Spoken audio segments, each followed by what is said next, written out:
우리에게 주신 하나님 말씀은 구약성경 시편 32편 1절에서 3절 말씀과 그리고 마지막 11절 말씀이 되겠습니다. 구약성경 세관책으로 824페이지 시편 32편 1절에서 3절까지와 11절 말씀을 보겠습니다. 찾은 줄 알고 오늘 우리에게 주시는 하나님의 기록된 계시의 말씀을 제가 봉독하겠습니다. 하나님의 말씀을 경청하시기 바랍니다. 허물의 사함을 받고 자신의 죄가 가려진 자는 복이 있도다. 마음에 간사함이 없고 여호와께 정죄를 당하지 아니하는 자는 복이 있도다. 내가 입을 열지 아니할 때에 종일 신음함으로 내 뼈가 쇠하였도다. 너희 의인들아 여호와를 기뻐하며 즐거워할지어다. 마음이 정직한 너희들아 다 즐거이 외칠지어다. 아멘. 자리에 앉으시기 바랍니다. 기도하겠습니다. 하나님 아버지 은혜를 감사합니다. 부활절 네 번째 주일 우리 큰 기쁨의 50일을 지나가는 중에 오늘도 거룩한 하나님 전에 나와 예배하며 이 시간 하나님의 말씀 앞에 섰습니다. 하나님이여 오늘 저희에게 말씀하옵소서. 하나님의 귀한 복음의 말씀을 전하는 부족한 종 주님 지켜주시고 또 듣는 우리 모두의 마음 듣는 귀를 복된 귀가 되게 하셔서 우리 하나님의 귀한 말씀 잘 듣고 깨닫고 이 말씀대로 살아갈 수 있도록 은혜를 베풀어 주시옵소서. 예수님의 이름으로 기도하옵나이다. 아멘. 앞뒤 옆에 계신 분들 인사할까요? 사랑합니다. 사랑합니다. 축복합니다. 누가복음 10장에 보니까 70명의 제자들이 둘씩 짝지어서 이제 전도하러 나갔다가 돌아왔어요. 돌아와서는 아주 자신들이 경험했던 놀라운 일들을 주님 앞에 스스로를 대견하게 생각하고 그리고 자랑 삼아 말합니다. 우리가 주님의 이름으로 귀신을 명령했더니 귀신들이 다 쫓겨났습니다. 귀신들이 우리에게 항복했습니다. 그렇게 말했어요. 천하보다 귀한 한 생명을 위해 전도의 길을 떠났던 제자들이 사역의 현장에서 그런 경험했다면 대단히 놀라운 거죠. 오늘 우리도 마찬가지예요. 귀신이 있다 없다 어떤 분 저한테 물어보더라고요. 귀신이 있어요? 귀신이 있느냐 없느냐 물어보더라고요. 귀신이 있습니다. 그 귀신들이 있는데 예수의 이름으로 그냥 명했더니 귀신이 쫓겨나더란 말이죠. 얼마나 기뻤을까요? 물론 자기네 능력이 아니죠. 예수님의 이름의 그 능력이죠. 주님께서는 다 알고 계셔요. 사탄이 하늘로부터 번개같이 떨어지는 것을 내가 보았다. 다 알고 있다. 그러면서 주님께서는 이렇게 말씀합니다. 그러나 귀신들이 너희에게 항복하는 것으로 기뻐하지 마라. 너희 이름이 하늘에 기록된 것으로 기뻐하라. 이렇게 말씀합니다. 귀신들이 항복하는 것도 대단히 큰 기쁨이죠. 생각해 한번 해보세요. 그런 경험이 있으신가 모르겠어요. 귀신을 향해서 예수 그리스도의 이름으로 명하노니 사탄 마귀는 물러가라.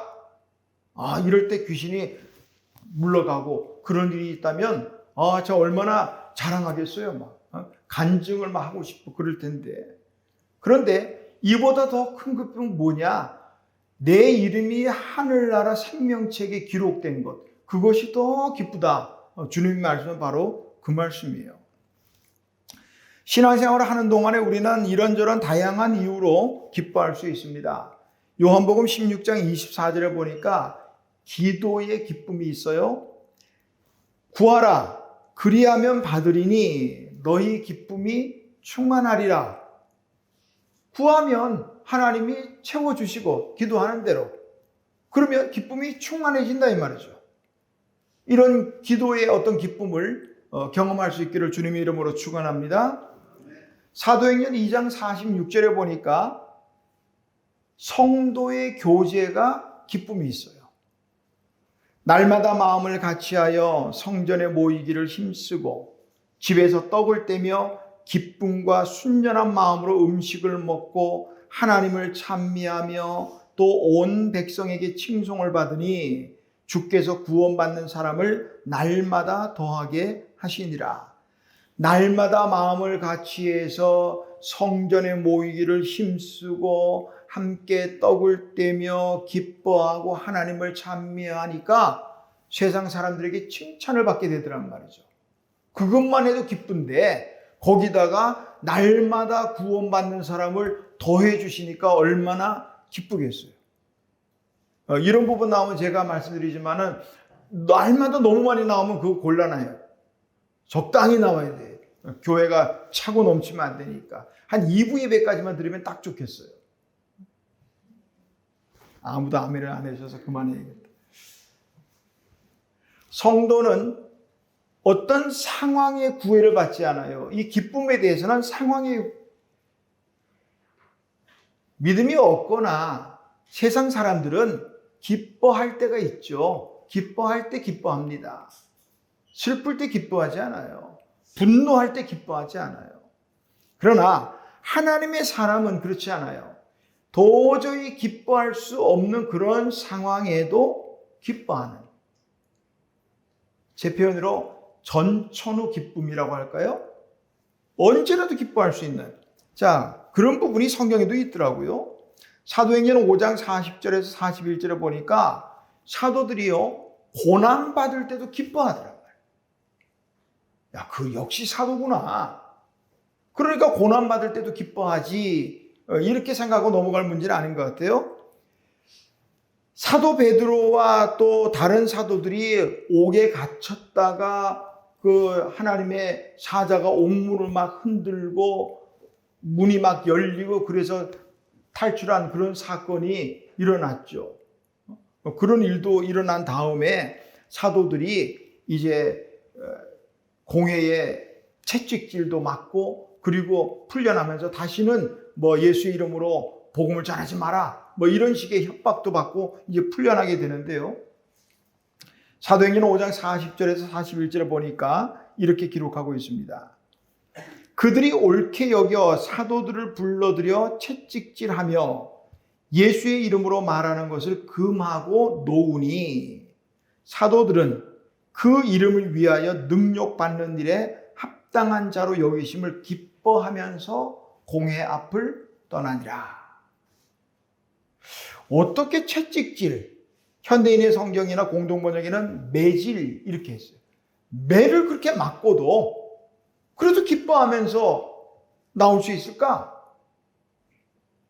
현대인의 성경 보니까 아, 그래서 그랬구나. 우리 고개를 끄덕이게 하는 부분이 있는데요. 사도들은 예수님을 위해 모욕당할 만큼 가치 있는 자로 여김을 받게 된 것을 기뻐하며 의회에서 나왔다. 이렇게 됐어요.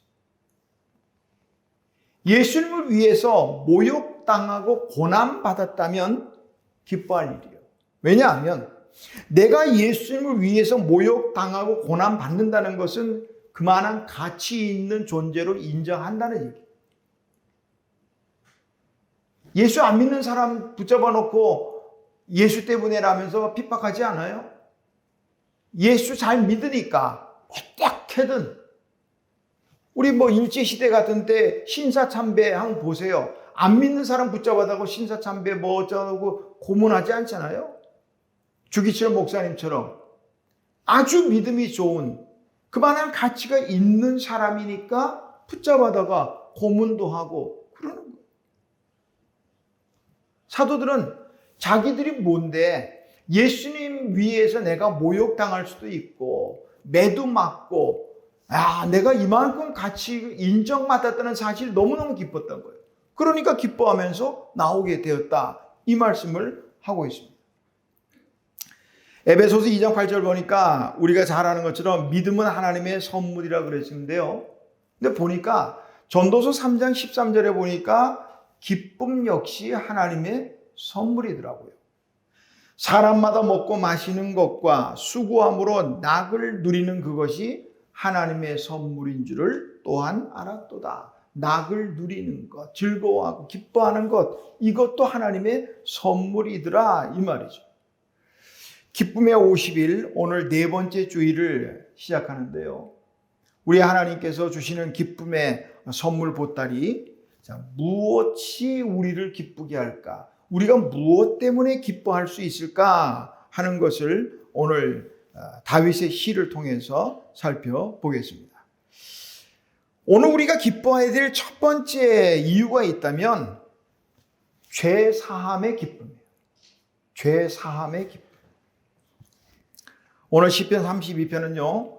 다윗이 우리아의 아내 밧세바를 범하고 그리고 나단 선지자를 통해서 책망받으면서 자신의 죄를 회개한 시편 51편과 더불어 대표적인 참회 시입니다.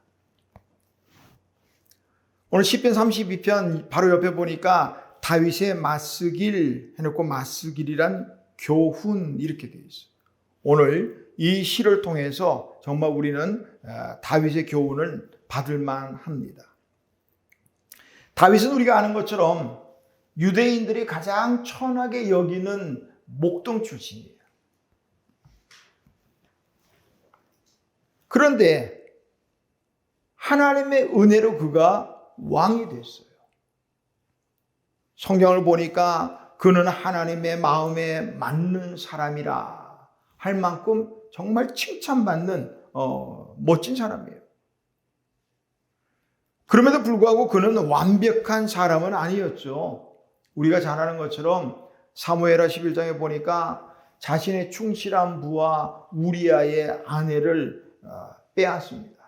강제로 범하고요.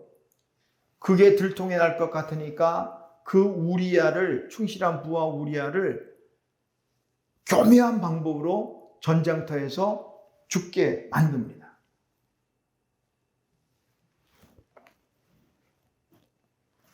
그러나 나단 선지자를 통해서 자신의 죄를 지적당할 때 철저하게 회개하죠. 그 철저한 회개가 시편 32편과 51편 등등에서 나타나고 있습니다. 시편 30편은 또한 우리 성자 어거스틴이 가장 귀하게 여긴 시편이라 그렇게 알려졌어요.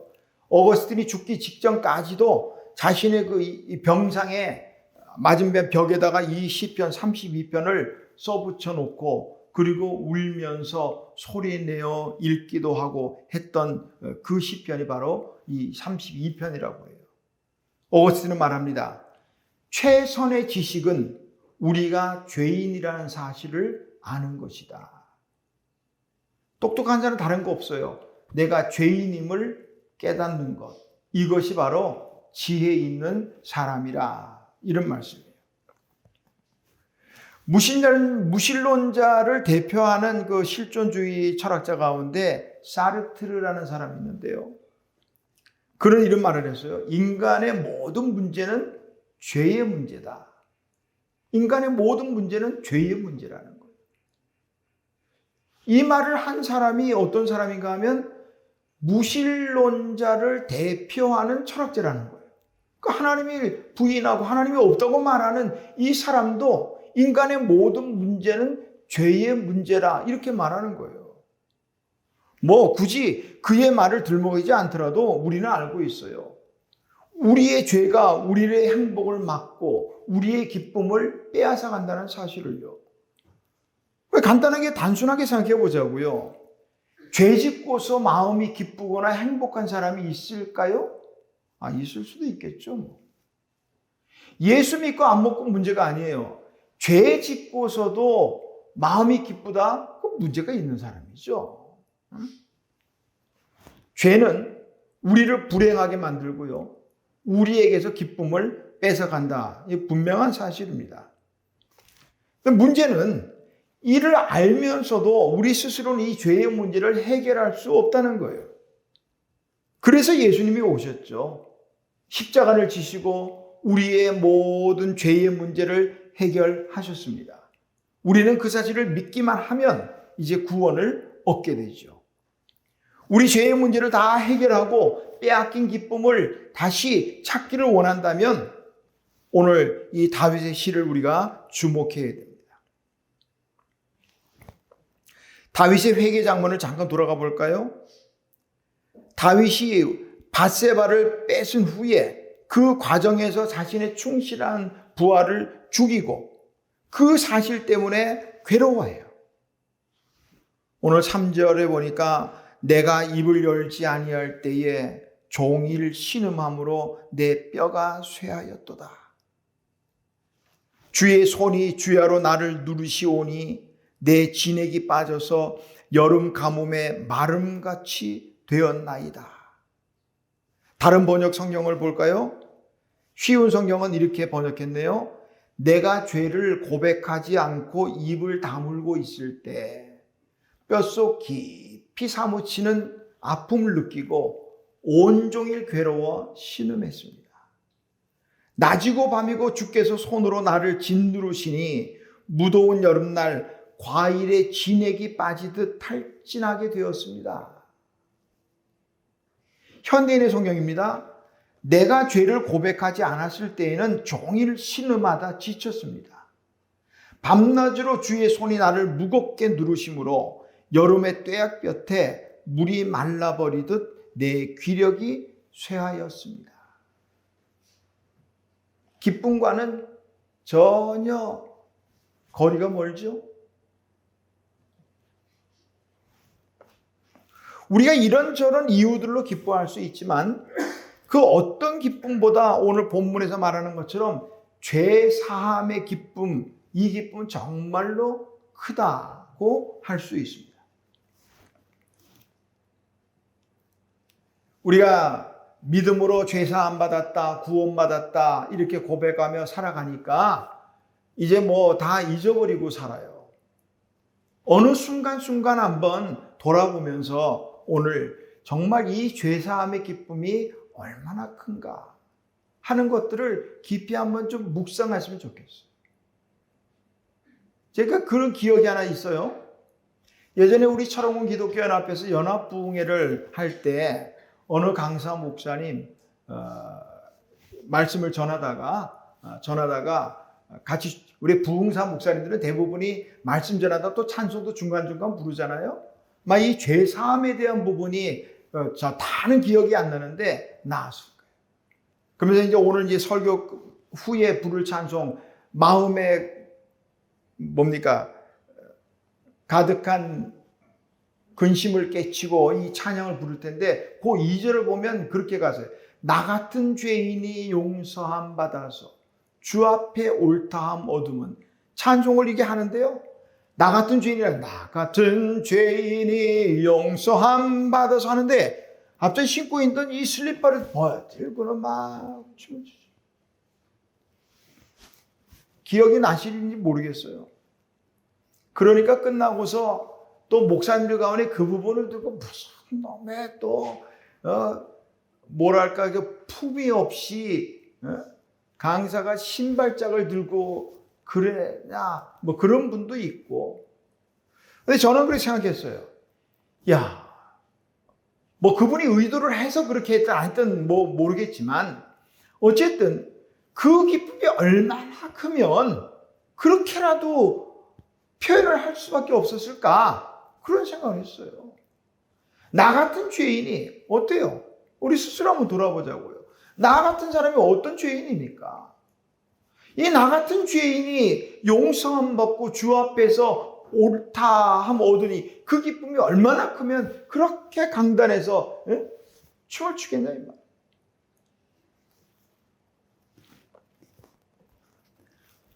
하나님은 우리가 죄 짓는 거 결코 기뻐하지 않으셔요.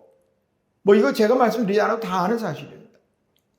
그러나 회개하고 돌아오는 인생에 대해서는 또한 용서하기를 기뻐하시는 하나님이십니다. 오라, 우리가 서로 변론하자. 너희 죄가 주홍 같을지라도 눈같이 휘어질 것이요 진홍같이 붉을지라도 양털같이 희게 되리라. 우리가 죄인이어도 용서를 구하고 하나님께로 돌아오면 하나님은 기뻐하시며 용서하신다 이 말이죠. 이사야 43장 25절입니다. 곧 나는 나를 위하여 너의 허물을 도말하는 자니 내 죄를 기억하지 아니하리라. 하나님은 우리 죄를 용서해 주는 것을 기뻐하신다 이 말이에요. 이사야 55장 7절입니다. 악인은 그의 길을, 불의한 자는 그의 생각을 버리고 여호와께로 돌아오라. 그리하면 그가 긍휼히 여기시리라. 우리 하나님께로 돌아오라. 그가 너그럽게 용서하시리라. 우리가 죄인임에는 틀림없지만 그러나 용서받고 사하심을 받았으니 얼마나 기쁠까 말이에요. 누가복음 15장에 보면 잃어버린 것들에 대한 비유가 몇 가지 나와요. 잃었던 양 한 마리 때문에 목자는요 99마리를 두고 그 잃어버린 한 마리 양을 찾으러 나갑니다. 그리고 찾기까지 찾아서는요 어깨에다 메고 너무 기뻐하며 어깨에 메고 집으로 돌아와서 이웃을 다 불러 모으고 말합니다. 내 잃은 양을 찾았습니다. 여러분 저와 함께 기뻐해 주세요. 그렇게 말합니다. 그 비유 끝에 주님께서는 이렇게 말씀하셨어요. 내가 너희에게 이르노니 이와 같이 죄인 한 사람이 회개하면 하늘에서는 회개할 것 없는 의인 99으로 말미암아 기뻐하는 것보다 더하리라. 회개하고 돌아오는 그 한 사람의 죄인, 그 사람 때문에 하나님은 회개할 것 없는 의인 99보다 더 기쁘다. 하나님의 말씀입니다. 그 다음에 나온 잃은 드라크마, 잃은 동전을 찾은 그 비유에도 말씀합니다. 이와 같이 죄인 한 사람이 회개하면 하나님의 사자들 앞에 기쁨이 되느니라. 마지막으로 잃어버렸던 아들 탕자의 비유죠. 그 끝에는 이렇게 말씀합니다. 이 내 동생은 죽었다가 살아났으며 내가 잃었다가 얻었기로 우리가 즐거워하며 기뻐하는 것이 마땅하다. 잃었던 것을 찾는 그 기쁨, 하나님은요 잃었던 우리 인생, 회개하고 돌아온 그 인생 찾은 것을 너무너무 기뻐하십니다. 잃어버렸던 것을 다시 찾은 주인이나 그 아버지의 마음은 얼마나 기뻤을까요? 그런데 어찌 그들만 기쁘겠어요? 잃어버렸다 다시 찾은 양, 다시 찾은 동전, 다시 찾은 아들 누구예요? 바로 우리란 말이죠. 죄사함 받은 우리. 그러므로 이 기쁨은 경험하지 못하면 알 수 없어요. 한 주간 동안 정말 죄사함의 기쁨이 얼마나 큰가 하는 것들을 깊이 한번 묵상하고 또 깨달아지는 그런 시간이 되시기를 바랍니다. 우리가 또 기뻐할 것은 무엇일까? 11절 말씀에서 봅니다. 너희 의인들아 여호와를 기뻐하며 즐거워할지어다. 마음이 정직한 너희들아 다 즐거이 외칠지어다. 그래서 재밌는 거는요. 33편은 다윗의 시가 아닌데도 말씀이 마치 이어지는 것 같아요. 바로 33편 1절부터 3절까지 보세요. 너희 의인들아 여호와를 즐거워하라. 찬송은 정직한 자들이 마땅히 할 바로다. 수금으로 여호와께 감사하고 열줄 비파로 찬송할지어다. 새 노래로 그를 노래하며 즐거운 소리로 아름답게 연주할지어다. 시편 32편 11절과 33편 1절은 거의 내용을 같이 하고 있음을 봅니다. 우리의 기쁨은 정직한 마음, 정직한 삶에서 비롯되는 거예요. 아까처럼 단순하게 또 한번 생각해 보자고요. 정직할 때 기쁘던가요? 아니면 거짓말이나 거짓된 행동을 할 때 기쁘던가요? 거짓말하면서 누군가를 속여 먹으면서 마음이 기쁘다. 그건 문제 아닌가요? 제가 말씀을 준비하면서 자료들을 찾으면서 이 거짓말에 대해서 찾았더니 이런 글이 있더라고요. 어떤 글에 거짓말하는 사람의 심리에 대해서 썼는데 그 시작이 이렇게 됐어요. 거짓말은 인간 사회에서 흔히 발생하는 현상이며 이렇게 시작되더라고요. 흔히 발생하는 현상이래요. 거짓말이. 그러니까 거짓말이 얼마나 우리 일상적인가 하는 것들을 말해주고 있잖아요. 우리 편하게 한번 스스로 생각해 볼까요? 왜 교회 못 나왔지요? 라고 목사가 혹시 묻는다면은 거짓말 해야 되잖아요. 나오기 싫었어요. 그럴 수는 없잖아요. 몸이 찌뿌둥하고 안 좋아서. 예를 들면 어린 자녀들이 있는 집안에 누가 전화 와서 엄마니 없다 그래. 안 하셨어요? 혹시 안 해보셨어요? 일상화됐단 말이죠. 인간 사회에서 흔히 발생하는 현상이래요. 우리가 이런 시대를, 이런 사회를 살아가고 있는 거예요. 흔히 발생하는 현상, 이 거짓말이 일상적인 이 사회, 이 세상에 우리가 살고 있다는 거예요.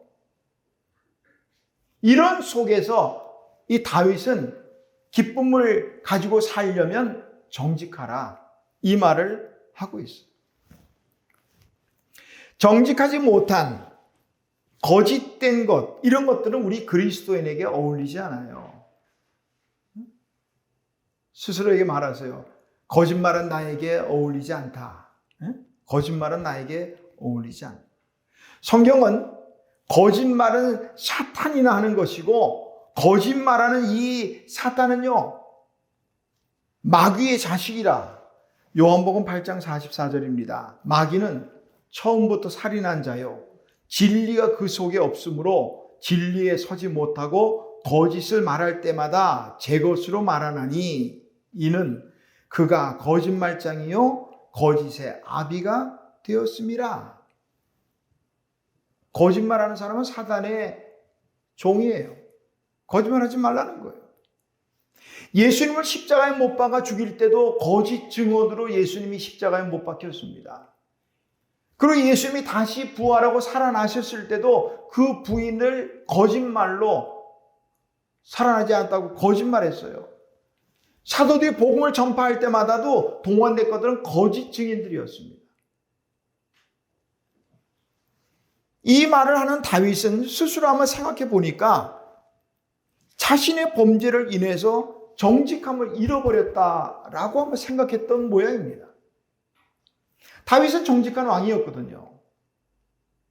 우리가 역대기나 열왕기에 나오는 무수한 남유다의 왕과 북이스라엘 왕들 대략 한 39명 정도 됩니다만은 이 왕들을 선한 왕이냐 악한 왕이냐 구분하는 기준이 누구냐? 다윗이었어요.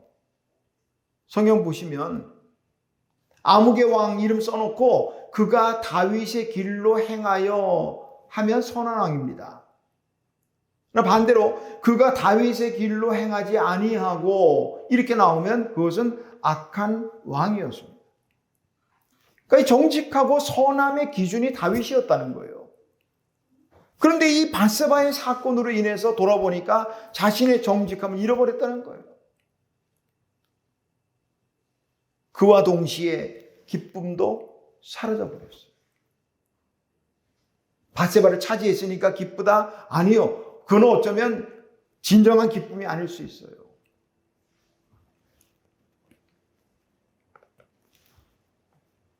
밧세바를 빼앗고 충실한 부하 우리아를 교묘한 방법으로 죽이고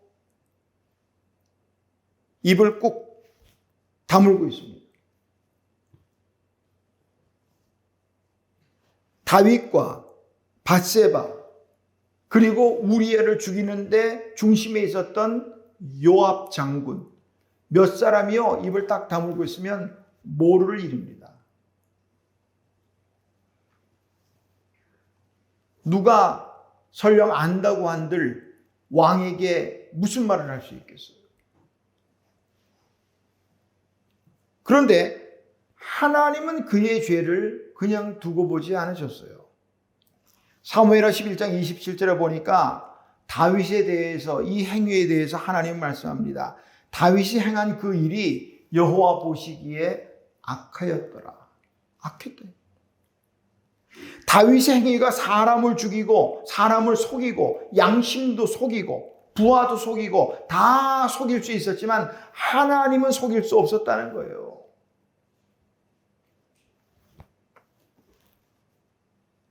그런데 입을 그렇게 딱 다물고 있었더니 우리 3절에 보니까 내가 입을 열지 아니할 때에, 내가 입을 탁 다물고 있으면 누가 모르겠죠. 그런데 입을 딱 다물고 있었더니 종일 마음이 너무너무 괴로운 거예요. 뼈가 쇠할 정도로. 응?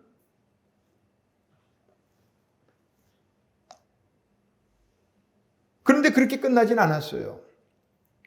다윗이 정직함을 회복할 기회가 있었죠. 나단 선지자를 통해서 하나님께서 그를 책망합니다.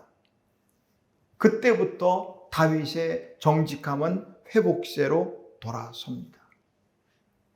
내가 입을 열지 아니할 때에, 옛날 개역 성경은 토설치 아니할 때, 이렇게 토설이라 하면 숨겼던 사실을 다 토해내는 거예요. 이걸 토설이라고 합니다. 우리 속이 거북할 때도요, 다 토해내면 속 시원하거든요. 뭔가 비밀을 가졌을 때 그걸 꾹 다물고 있으면 너무너무 힘들거든요.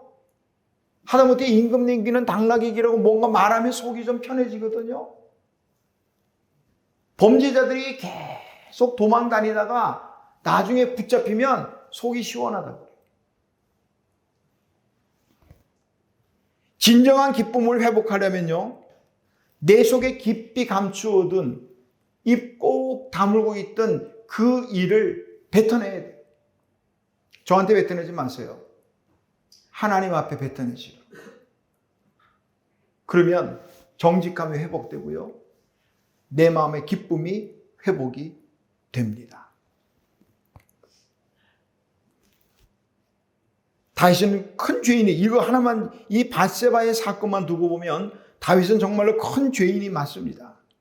그런데 하나님 앞에 다 토해내고 그리고 죄사함 받으니 얼마나 기뻤을까. 하나님은 데살로니가전서 5장 16절에서 항상 기뻐하라 말씀하셨어요. 정확히 말하면 명령입니다. 그리고 나아가서는 이는 그리스도 예수 안에서 너희를 향하신 하나님의 뜻이라 하고 말씀합니다. 그러니까 기뻐하는 것이 하나님의 명령이요, 하나님의 뜻이에요. 그런데 나를 가만히 돌아보면 내가 항상 기뻐하지는 않더라고요. 그러면서 되물을 수 있어요. 어떻게 사람이 항상 기뻐할 수 있지? 할 수 없을까요? 그러면 할 수 없는 일을 하나님께서 지금 우리에게 하라고 무리하게 요구하시는 걸까요? 항상 기뻐하는 삶을 살기 원한다면 오늘 다윗의 시에서처럼 정직한 거예요. 시편 97편 11절입니다. 시인은 이렇게 노래했어요. 의인을 위하여 빛을 뿌리고 마음이 정직한 자를 위하여 기쁨을 뿌리시는도다. 마음이 정직한 자에게는 기쁨을 막 뿌리신대요. 내가 정직하게 살면 기쁨이 막 뿌려지는 거예요.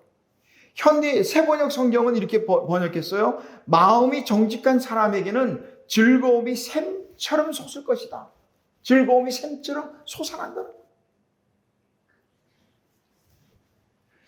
우리나라 사람들이 어릴 때부터 자연적으로 가장 쉽게 또 가장 먼저 배우는 한자가 뭘까요? 잘 모르시겠어요? 한자라는, 옛날에는 한자 과목도 있었는데 어릴 때부터 제가 볼 때 가장 쉽게 또 많이 배우는 한자가 있어요. 뭐 한일자가 쉬우니까 그거 아닐까? 아니요. 제가 볼 땐 발을 정자예요. 발을 정자.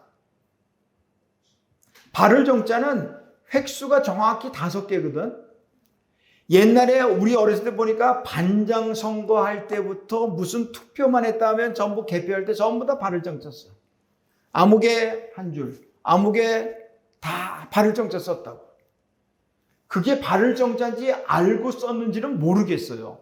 그러나 다 그거 썼다고요.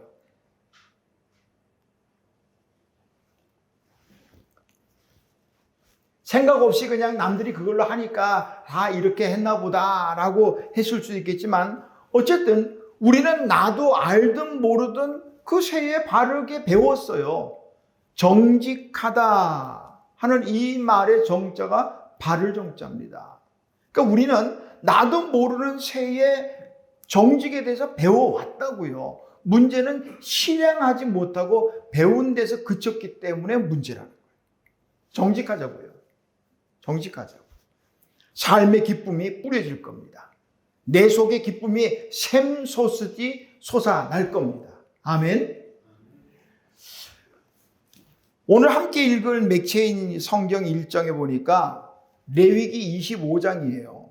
레위기 25장에 보니까 그 앞부분에는 안식년에 대한 규례가 나오고 그리고 또 8절부터는 희년에 대한 규정이 나옵니다. 희년이라 하는 이 말은 히브리어로 요벨 이렇게 말하는데요. 뿔납할 소리라는 부분. 희년이 되면 이 양강납불, 양의 뿔납하러 가지고 풍 불어요. 그러면 이제 희년이 시작됐다는 거예요. 희년이 시작되면 바뀌어지는 것들이 있어요. 크게 보니까 세 가지인데요. 하나는 토지가 회복이 됩니다. 사람이 살다 보면은 우리 표현대로 돈이 짜치면 돈이 필요하거나 가난해지고 그러면은 어떻게 해요? 땅 팔아먹어야지 뭐. 땅 팔아요.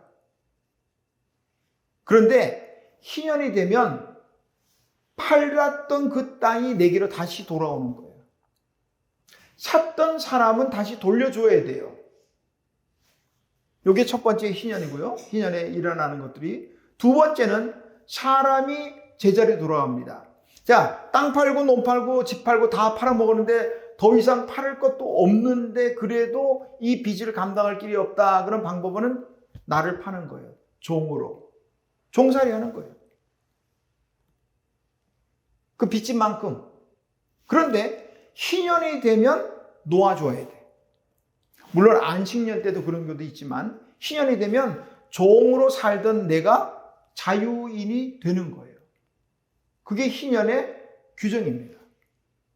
세 번째는 모든 땅들은 다 쉬어야 돼요. 사람만 제자리로 돌아가는 게 아니라 땅들도 논밭 갈면 물론 중동집안 논을 안 하니까 밭도 갈면 안 되고 포도나무도 농장도 해도 안 되고 갖고 와서는 안 돼요. 다 쉬게 만들어야 됩니다. 그게 희년의 제도입니다. 팔렸던 땅을 다시 찾을 때 얼마나 기쁠까요? 내가 정말 가난하고 이 빚을 어떻게 할 길이 없어서 종살이를 하고 있었는데 희년에 대해서 이제 자유롭게 놓여질 수 있으니 얼마나 기뻤을까요? 그거 생각하면 얼마나 기뻤을까요? 모든 것이 회복되고 제자리를 찾아갈 때요, 그 기쁨 정말 기쁠 거 아니에요? 잃었던 것들이 제자리를 찾아 회복될 때 기쁨도 회복이 됩니다. 우리 신앙생활하면서 여러 가지로 회복돼야 돼요. 우리는 그냥 회복 그러면 건강에서 질병에서 회복되는 거 그것도 중요하지요. 우리 신앙생활에서 회복돼야 될 것들이 많이 있어요. 기도도 회복돼야 되겠고 우리의 신앙도 회복돼야 되겠고 그러나 그 가운데 가장 중요한 것이 있다면 예배의 회복입니다.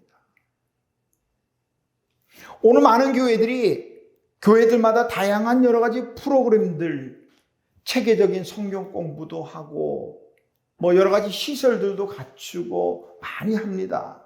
그래야 될 것 같고 그래야 또 그런 데 참여를 해야 신앙생활 잘하는 것 같고 그런 생각이 들기도 해요. 그러나 우리가 늘 입버릇처럼 말하는 초대교회를 한번 보자고요. 교회들마다 전부 초대교회로 돌아가자 그런 말 많이 하더라고요. 초대교회 한번 돌아가 보자고요. 초대교회에 뭐가 있었죠? 초대교회에 뭐 교회에서 카페를 했었나요? 어떤 성경 프로그램이 있었나요? 아무것도 없었어요. 오직 예배했어요. 모이기를 힘쓰고 예배하고 기도하고 그거밖에 없었어요. 그런데도 예배가 살아나니까 5,000명씩 3,000명씩 날마다 구원받는 사람이 더해지더란 말이죠. 어떻게 안 기쁘겠어요? 오늘은 보세요. 초대교회하고는 비교할 수 없을 만큼 엄청나게 발전했다고요.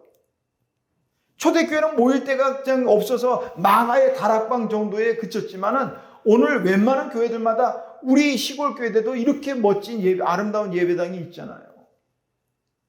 도시에 가면 수만 명씩 들어가는 예배당들이 뭐 세계 10대 교회 가운데 우리나라에 뭐 5개인가 6개 있다고 그러더라고요. 엄청나잖아요. 거기에 또 얼마나 시설은 잘 돼 있어요. 얼마나 다양한 프로그램들을 운영합니까? 그런데 오늘 교회가 어때요? 부끄러운 얘기지만, 창피한 얘기지만, 기독교, 천주교, 불교 세 종교만 두고 볼 때도 기독교에 대한 신뢰가 가장 없어요. 예배가 회복이 돼야 합니다. 건강도 회복돼야 되고 사업도 회복돼야 되고 다 회복될 게 있지만 오늘 우리 예배가 먼저 회복돼야 되겠습니다. 예배가 회복되고 우리의 기쁨도 회복돼야 되고 참된 기쁨을 회복하려면 회복의 근원, 참 기쁨이 어디서부터 시작되는가 하는 것을 알아야 되겠더라고요. 아까 소개했던 어거스틴이요 이런 말을 했어요.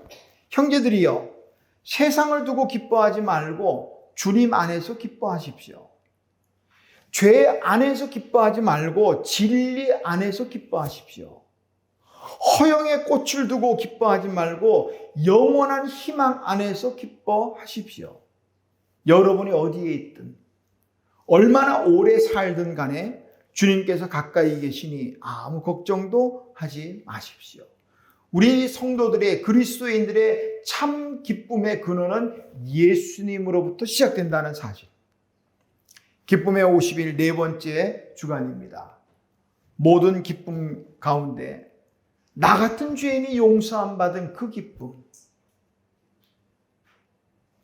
또 정직한 자들이 가질 수 있는 기쁨, 모든 것이 회복되는 그 기쁨들, 그 기쁨으로 한 주간 우리 승리하며 살아가시기를 주님의 이름으로 축원합니다.